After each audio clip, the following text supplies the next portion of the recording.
ইসরায়েলের সঙ্গে ১২ দিনের যুদ্ধ শেষ হওয়ার পর প্রথমবারের মতো বড় ধরনের সামরিক মহড়া চালালো ইরান।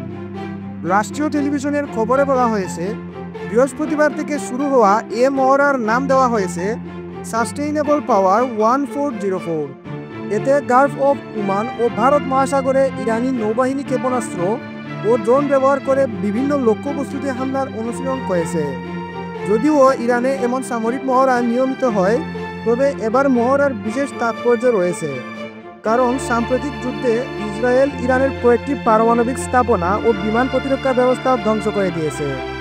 তাই যুদ্ধোত্তর সময়ে নিজেদের শক্তি ও প্রস্তুতি দেখাতেই এ মহড়া আয়োজন করেছে তেহরান। ইরানি টেলিভিশন জানিয়েছে, মহড়ায় অংশ নেওয়া নৌযানগুলো সমুদ্রে লক্ষ্য বেঁধে ক্রুজ ক্ষেপণাস্ত্র নিক্ষেপ করেছে।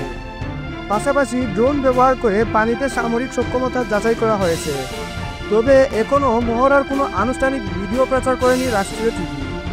প্রসঙ্গত, প্রায় ১৮,০০০ সদস্য নিয়ে ইরানের নৌবাহিনীর প্রধান ঘাঁটি দক্ষিণের বান্দার আব্বাস শহরে অবস্থিত। এ বাহিনী সাধারণত গালফ অফ ওমান, ভারত মহাসাগর ও ক্যাস্পিয়ান সাগরে টহল দেয়। তবে পারস্য উপসাগর ও হরমুজ প্রণালীর মতো কৌশলগত এলাকা মূলত নিয়ন্ত্রণ করে ইরানের রেভলিউশনারি গার্ড। পশ্চিমা দেশগুলোর জাহাজ আটকানো এবং মার্কিন নৌবাহিনীর ওপর চাপ সৃষ্টি করার জন্য এ গার্ডের নৌবাহিনীর বিশেষ পরিচিতি।